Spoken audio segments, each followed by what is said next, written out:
अस्सलामुअलैकुम गाइस। तो कैसे हैं आप लोग? आई होप आप अच्छे होंगे। तो आज मैं चर्चा करने जा रहा हूं आज़ान को लेकर। जो अपडेट आई थी सऊदी अरब में कुछ दिन पहले कि आज़ान पे पाबंदी लगा दी गई। जो इंडिया के एंकर इंडिया की सोशल मीडिया पे काफ़ी वायरस फैला रहे थे जिस तरीके का कि सऊदी अरब से एक न्यूज़ आई है, सारे लाउड स्पीकर उतारने के लिए बोल दिया गया है। रमज़ान से पहले एक अपडेट आ रही है सऊदी अरब से, बहुत बड़ी अपडेट। ऐसा है वैसा है, सारे लाउड स्पीकर को उतारने का ऐलान कर दिया है। अब अज़ान लाउड स्पीकर से नहीं होगी।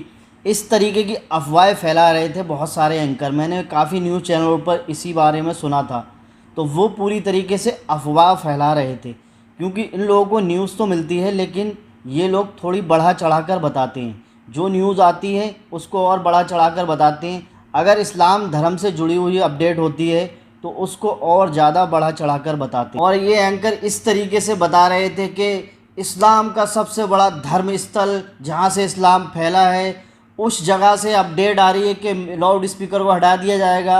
अब माइक पे अजान नहीं दे सकते। जो दुनिया में सबसे बड़ा धर्म स्थल है इस्लाम का, वहाँ से अपडेट आ रही है। सऊदी अरब की तरफ से ऐसी अपडेट आ रही है, सारे मुसलमान भड़क गए हैं, ऐसा है वैसा है। तो ये न्यूज़ एंकर इस तरीके से अपडेट शेयर कर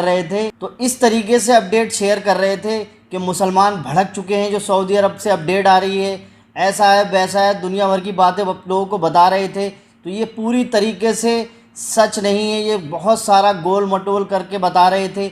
जो अपडेट थी वो नहीं बता रहे थे। वो अपडेट मैं आपको दिखाऊंगा स्क्रीन पे, आप खुद जाकर देख सकते हैं अपडेट क्या थी, आप खुद पढ़ सकते हैं। क्योंकि ये इस्लाम से जुड़ी हुई अपडेट इसी तरीके से बताते हैं हर समय। आप कभी भी देख लेना, कभी भी डिबेट हो रही है, अगर हिंदू मुस्लिम अगर वहाँ पर बैठे हुए हैं तो ये लोग मुस्लिम लोगों से ऐसे ऐसे सवाल पूछते हैं ये एंकर, और उनकी ही तरफ से बोलते हैं। आपने देखा होगा क्योंकि ये लोग एक तरफा ही चलते हैं, दूसरी तरफ का पक्ष नहीं रखते। पहले जो एंकर थे वो सरकार से सवाल करते थे, कोई भी चैनल होता था वो सरकार से सवाल करता था। इस टाइम वो दौर नहीं है। इस टाइम ये विपक्ष से ही सवाल करते हैं और विपक्ष से ही पूछते हैं। इस समय ये सरकार से कोई भी सवाल नहीं कर सकते। सऊदी अरब से इतनी बड़ी अपडेट आ रही है कि अजान पे पाबंदी लगा दी है। इंडिया में अगर ऐसी बात चलती है तो ऐसा होता है वैसा होता है। बहुत सारी मैंने न्यूज़ सुनी थी इन एंकरों की। तो ये लोग सारे इधर उधर की अपडेट सुना रहे थे। पूरी जो अपडेट थी वो आप लोगों तक नहीं पहुंचा रहे थे। पूरी क्या अपडेट थी ये मैं आपको बता देता हूं और आपको स्क्रीन पे दिखा भी दूंगा। मैं लिंक भी दे दूंगा डिस्क्रिप्शन में, आप खुद जाकर वहां पर चेक कर सकते हैं क्या क्या अपडेट दी है और किस तरीके से दी है और ये एंकर किस तरीके से बता रहे थे। तो मिनिस्ट्री ऑफ इस्लामिक अफेयर की तरफ से जो अपडेट आई थी वो आप देख सकते हैं। तो इस अपडेट में बताया गया है सिर्फ आप लोग अजान और तकबीर के लिए माइक का यूज़ कर सकते हैं, यानी कि बाहर के माइक का यूज़ कर सकते हैं। इस अपडेट में बताया जो मस्जिद के बाहर माइक लगे होते हैं, जो लाउड स्पीकर बाहर लगे होते हैं, उनमें आप तकबीर और अजान दे सकते हैं। और यहाँ के जो एंकर थे इंडिया के वो इस तरीके से बता रहे थे कि अजान पे पाबंदी लगा दी। ऐसा कुछ भी नहीं है। आप तकबीर और अजान जो बाहर के लाउड स्पीकर होते हैं उन पे आप पढ़ सकते हैं। सिर्फ मस्जिद के अंदर के लिए बोला गया है कि जिस समय नमाज़ पढ़ी जाती है, जो सूरह फातिहा पढ़ी जाती है यानी तरावी पढ़ी जाती है, जो भी सूरा या किरत पढ़ी जाती हैं, उन चीज़ों के लिए मना किया गया है कि बाहर के लाउड स्पीकर पे उनकी आवाज़ ना आए। जो मस्जिद के अंदर अगर लाउड स्पीकर लगे हुए हैं उनमें आवाज़ आएगी, कोई भी दिक्कत नहीं। नमाज़ पढ़ने के दौरान जो बाहर के लाउड स्पीकर हैं उनमें किरत की आवाज़ नहीं जानी चाहिए। ये अपडेट आई थी। तो जो इंडिया के एंकर हैं उन लोगों ने इस तरीके से बताया है कि माइक पे अजान नहीं पढ़ सकते, माइक से नमाज नहीं पढ़ सकते, माइक पे पाबंदी लगा दी गई है, अब माइक नहीं यूज़ किया जाएगा, सारे माइक उतार दिए गए हैं। तो इस तरीके से ये लोग बढ़ा चढ़ाकर बता रहे थे। अगर इंडिया के अंदर कोई भी न्यूज़ अगर इस्लामिक धर्म से जुड़ी हुई होती है उस पर ये मीडिया के लोग इतना बढ़ा चढ़ाकर बताते हैं। तो मैं आपसे एक छोटी सी रिक्वेस्ट करना चाहता हूँ, अगर आप कोई भी न्यूज़ सुन रहे हैं, अगर वो किसी से भी रिलेटिव है, अगर आपको उसमें डाउट लगता है तो आप खुद चेक कर सकते हैं, ट्विटर हैंडल पर जाकर उसकी जांच पड़ताल कर सकते हैं। क्योंकि ये लोग थोड़ा बढ़ा चढ़ाकर बताते हैं, जो न्यूज़ होती है वो नहीं बताते हैं।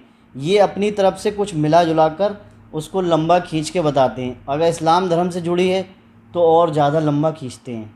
कोई भी न्यूज़ आती है इनको ऐसे ही नहीं मिलती है। अगर किसी और देश की किसी और कंट्री की न्यूज़ होती है ये वो ट्विटर हैंडल पे ज़रूर शेयर की जाती है।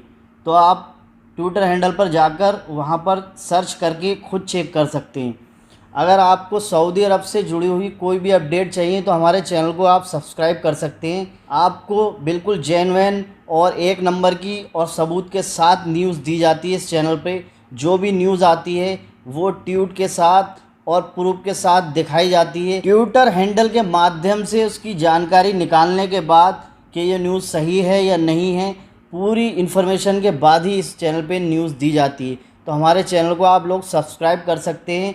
अगर किसी बंदे को कुछ पूछना है वो कमेंट करके भी पूछ सकता है। इसमें बताया गया था कि आप लोग मस्जिद के अंदर अफ्तारी नहीं कर सकते। तो मस्जिद के अंदर अफ्तारी ना करने की वजह ये थी, जैसे कि जो भी नमाज़ी नमाज़ पढ़ने के लिए आते हैं तो नमाज़ पढ़ने के लिए आते हैं तो वहाँ पर अगर अफ्तारी करेंगे आप लोग तो वहाँ पर अगर कुछ गिर जाएगा पानी वगैरह या खाने पीने की चीज़ तो नमाजियों को दिक्कत होगी। इसीलिए बोला गया था कि आप लोग मस्जिद के अंदर अफ्तारी नहीं कर सकते।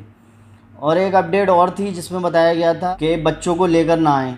इसमें बताया गया था बच्चों को लेकर इसलिए ना आएँ क्योंकि तरावी में बच्चे आते हैं, तरावी पढ़ने के दौरान बच्चे आते हैं उसके बाद में वो परेशान ज़्यादा होते हैं, उधर उधर भाग दौड़ करते रहते हैं। जो छोटे छोटे जो बच्चे होते हैं उन लोगों को लाने के लिए मना करा गया है। और इसमें एक चीज़ और बताई गई थी जिसमें बताया गया था चंदे से रिलेटिव।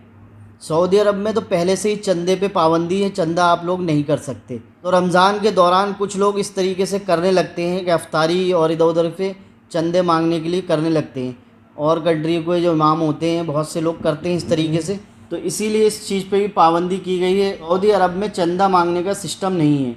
अगर कोई बंदा खाने पीने की कोई भी चीज़ दे रहा है वो दे सकता है, नगद पैसे नहीं दे सकता। इस चीज़ पे रोक लगाई गई, मना किया गया है। तो किसी भी तरीके का चंदा यहाँ पर नहीं होता है। और एक अपडेट और थी जिसमें बताया गया था आईडी दिखाना पड़ेगी मस्जिद में जाने के लिए। जो इत्काम में बैठेगा उसको आईडी दिखाना पड़ेगी। उसका भी मैटर ये है जैसे कि यहाँ पर दूसरी कंट्री के लोग यानी कि बाहर की कंट्री के लोग बहुत रहते हैं। इंडिया, बांग्लादेश, पाकिस्तान, सारी कंट्रियों के लोग यहाँ पर आके काम करते हैं। तो उन लोगों को अगर इत्काम में बैठना है तो उन लोगों को अपनी आईडी दिखाना पड़ेगी। इसके लिए मतलब ये बोला गया था किसी और कंट्री का बंदा है तो उस बंदे को आईडी दिखाने पड़ेगी, वो इत्काम में बैठ सकता है। इसमें क्या बुराई है? तो ऐसी कोई भी अपडेट नहीं है जिसमें मुसलमानों को कोई प्रॉब्लम हो, क्योंकि इंडिया के अंदर अभी भी नमाज बिना माइक से पढ़ी जाती है। कुछ लोग हैं जो माइक से पढ़ते हैं लेकिन बिना माइक से ही पढ़ी जाती है। ओनली आज़ान माइक पे ही दी जाती थी, तो आज़ान सिर्फ माइक पे दी जाती थी तो माइक पे ही दे रहे हैं, उसमें कोई भी प्रॉब्लम नहीं। सिर्फ नमाज़ पढ़ने के लिए बोला गया है। जो नमाज़ पढ़ने के दौरान आप लोग जो किरत पढ़ते हैं, सूरह फातिहा पढ़ते हैं, जो अगर तरावी पढ़ते हैं तो वो सारी आवाज़ बाहर के लाउड स्पीकर पे जाती थी। उस चीज़ को इस बार मना किया गया है। पहले भी मैंने यहाँ सुना था कि तरावी के दौरान बाहर लाउड स्पीकर पे आवाज़ आती थी, लेकिन इस साल बोल दिया गया है जो हम तरावी पढ़ते हैं वो मस्जिद के अंदर ही रहना चाहिए। मस्जिद के अंदर जो लाउड स्पीकर लगे हुए हैं उनसे कोई भी प्रॉब्लम नहीं है। बाहर के जो लाउड स्पीकर हैं उस पे आप लोग सिर्फ तकबीर और अजान पढ़ सकते हैं। तो इंडिया के जो एंकर हैं उन लोगों से आप लोग थोड़ा बचें। अगर आपको कोई भी प्रॉब्लम या किसी भी न्यूज़ में कोई भी दिक्कत महसूस हो या अगर लगे आपको ये न्यूज़ सही नहीं लग रही है मुझे, तो आप खुद चेक कर सकते हैं ट्विटर हैंडल पर जाकर, नहीं तो हमारे चैनल को सब्सक्राइब कर सकते हैं। हर छोटी से बड़ी अपडेट हम इस चैनल पर डालते रहते हैं सऊदी अरब से रिलेटिव। तो हमारे चैनल को आप लोग सब्सक्राइब कर सकते हैं।